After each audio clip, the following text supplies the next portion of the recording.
سایہ اصلی کیا ہے اور ایک مثل سے کیا مراد ہے؟ سایہ اصلی کسے کہتے ہیں؟ کیا سایہ اصلی گھٹتا اور بڑھتا بھی ہے؟ کون سے مہینے میں کتنا رہتا ہے؟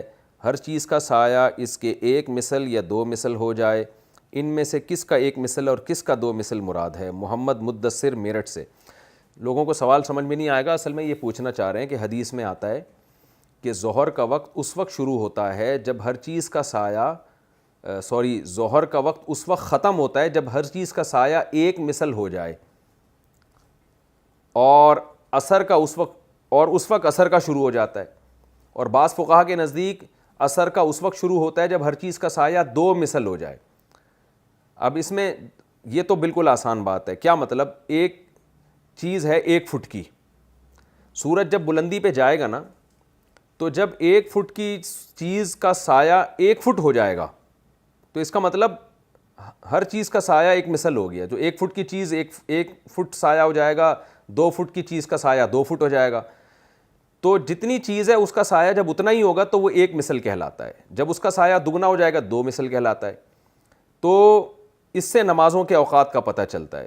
تو اس میں کون سی چیز مراد ہے؟ ہر چیز مراد ہے۔ آپ اگر ماشاءاللہ 5 فٹ 10 انچ کے ہیں تو آپ اگر کھڑے ہوں گے تو آپ کا سایہ بھی 5 فٹ 10 انچ کا جب ہو جائے گا۔ لیکن فقہا کہتے ہیں اس سے سایہ اصلی نکال کے، سایہ اصلی کا مطلب یہ ہوتا ہے کہ جب سورج بالکل بلندی پہ پہنچتا ہے نا، بالکل سر پہ ہوتا ہے، ہر چیز کا اس وقت بھی ایک سایہ ہوتا ہے۔ وہ سایہ سورج کے ڈھلنے کی وجہ سے نہیں ہوتا، بلکہ وہ سردی اور گرمی کی وجہ سے ہوتا ہے۔ جیسے جو ایکویٹر پہ جو لوگ رہتے ہیں، جو بالکل زمین کے مرکز پہ رہتے ہیں، اس پٹی پہ رہتے ہیں جو بالکل زمین کے مرکز پہ ہے، تو سورج بالکل ان کے سر پہ سے گزرتا ہے روزانہ، تو ان کا سایہ وہ زیرو ہوتا ہے۔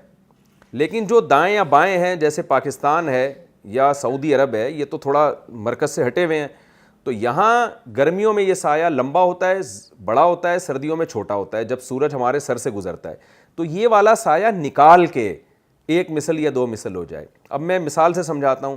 ایک اسکیل ہے 1 فٹ کا، آپ نے زمین میں سیدھا گاڑ دیا، وہ جب سورج بالکل بلندی پہ آئے گا نا، آ کے جب جھکنا شروع ہوگا، تو جھکنے سے پہلے جب بالکل بلندی پر ہوگا تو اس وقت ایک اسکیل کا سایہ مثال کے طور پر آپ سمجھ لیں 3 انچ ہے۔ تو یہ جو سایہ ہے نا، یہ سایہ اصلی ہے، اس کا نمازوں کے اوقات میں کوئی دخل نہیں ہے۔ یہ گرمیوں میں 6 انچ ہو سکتا ہے، سردیوں میں 3 انچ ہو سکتا ہے، اور خط استوا پہ یہ زیرو ہوگا۔ تو اب جب سورج ڈھلکنا شروع ہوگا تو یہ جو 1 فٹ کا سایہ ہے، جب یہ ایک مثل پلس 3 انچ ہو جائے، کیونکہ 3 انچ تو سایہ اصلی ہے نا، وہ کاؤنٹ نہیں ہوگا، وہ بھی ہوگا، اس کے ساتھ 1 فٹ مزید ہو جائے، تو اس کو ہم یہ کہیں گے کہ ہر چیز کا سایہ ایک مثل ہو گیا ہے۔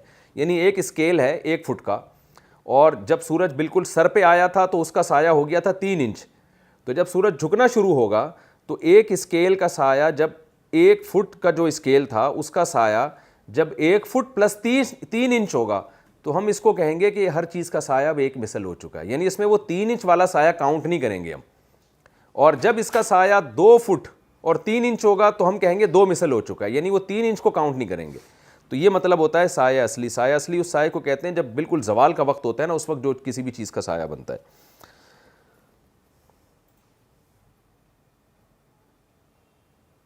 امام ظہر کی سنت پڑھے بغیر امامت کرا سکتا ہے؟ کیا امام ظہر کی نماز میں بغیر سنت پڑھے امامت کروا سکتا ہے یا نہیں؟ محمد عدنان۔